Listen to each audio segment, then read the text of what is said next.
Howdy, folks. Would you Walls from NeedCoffee.com here.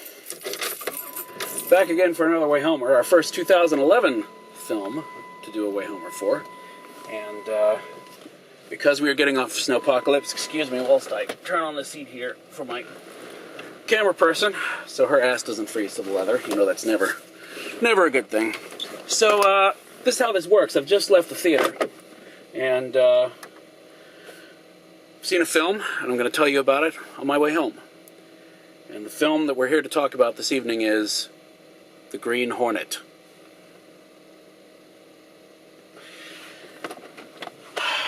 So, The Green Hornet. What can I tell you about The Green Hornet? Can I get out of this parking space? We'll find out. So, The Green Hornet in 3D, naturally. Yes, people keep walking. I do need some momentum to get out of here because there's ice.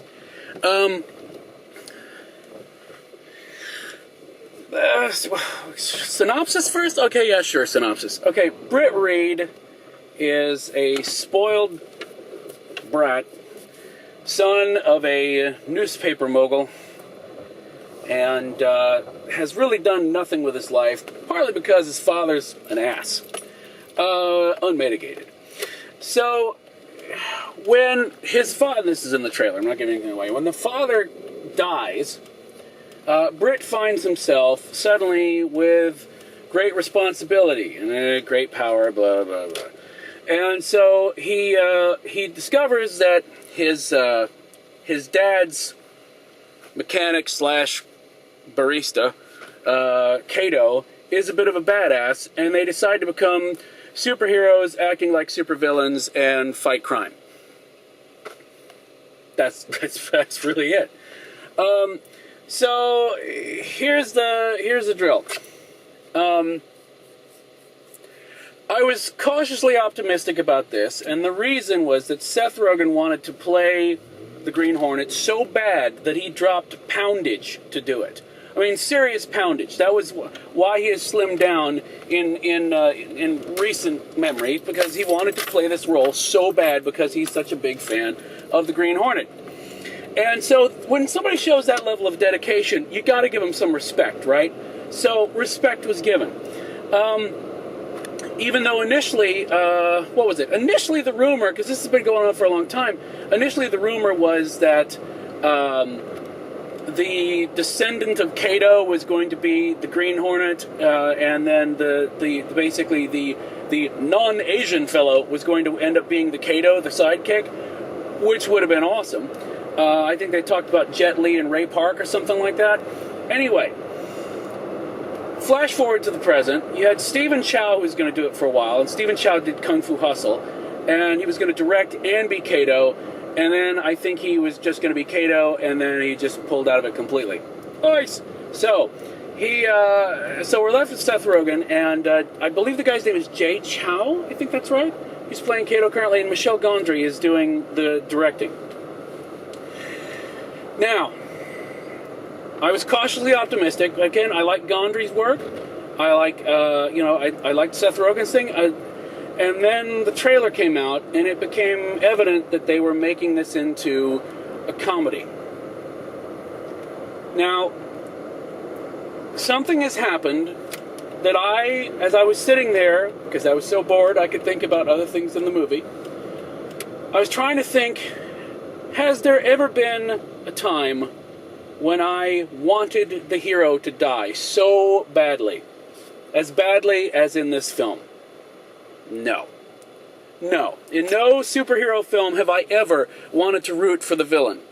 If I'd only had a good villain to root for, even though it was Christoph Waltz who is playing the villain, but he was just as much of a buffoon as Seth Rogen's character. He was a bumbling villain. And so it's just, I was left with no one to root for. I was there helpless in the theater, realizing that I had been had because the 3D is nonsense. And let's just cut to the chase. It's crap, okay? It's absolute crap. The problem is that Seth Rogen plays such an unlikable buffoon.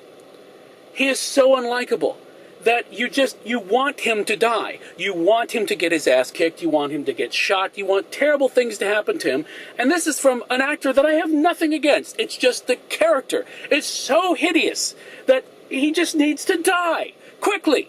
And if painfully can be put in there somewhere, that would be wonderful. But quickly would be fine, okay?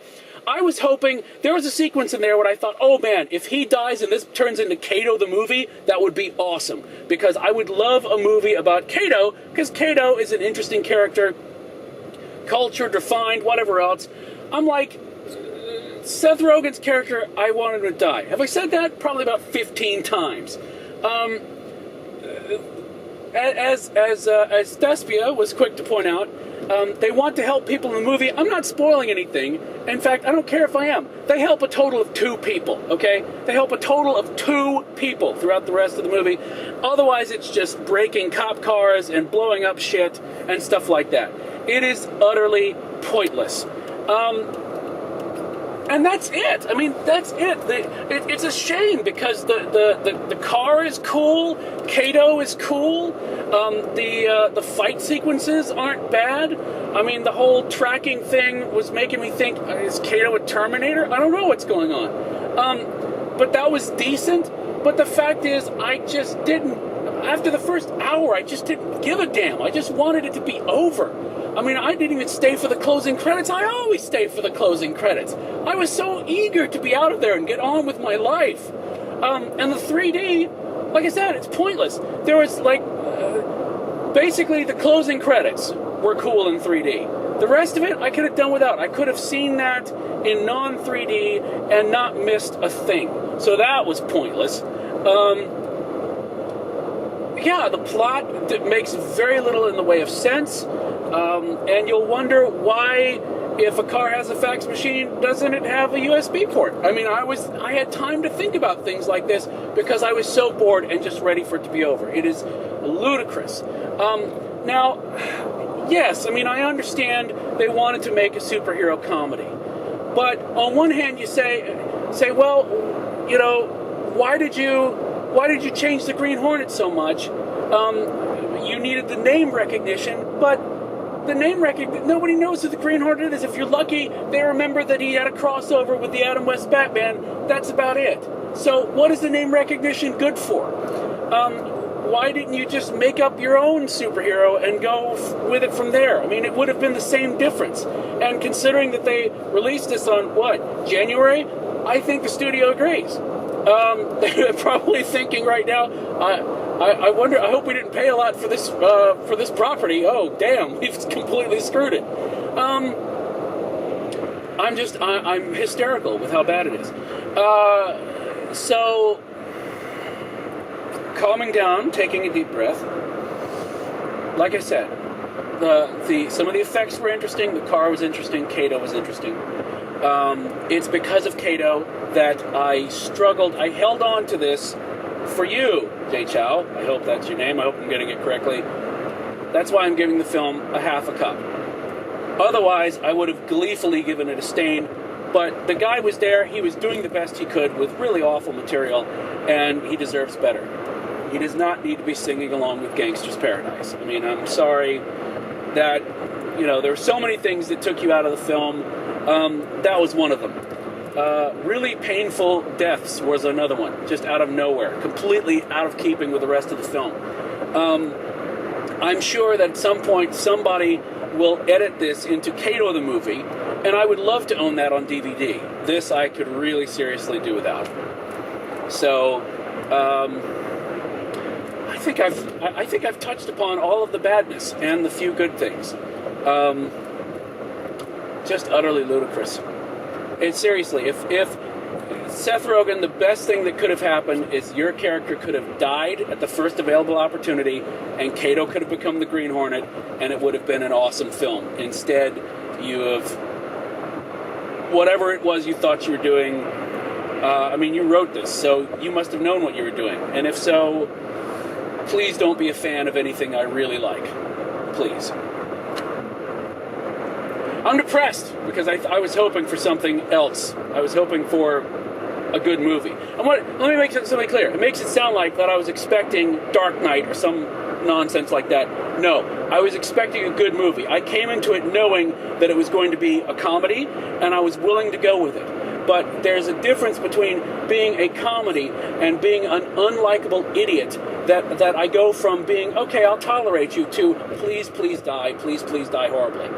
Big difference. So, just so we're clear on that. So, a half cup for Green Hornet 3D. If you absolutely must go see it, for God's sake, don't go see it in 3D. It's pointless to do so. And if you can, at all possible, if you must see it, wait and Netflix it.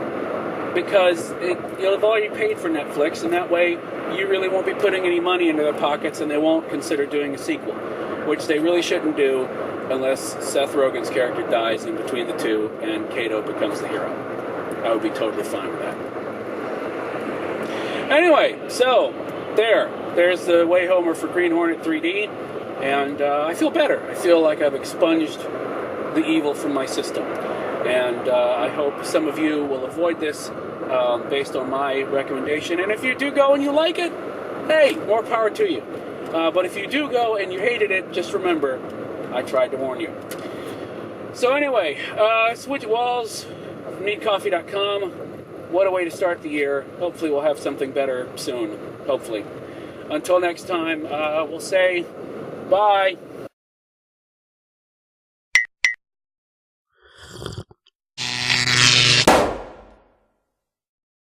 Or he could have shot himself with a gas gun and slept through the rest of the film. That was in the trailer. I'm not giving anything away. That would have been great, too. He could have woken up at the end and went, did we get them? And Kato could have said, yeah, we got them. And that would have been fine. That would have been perfect.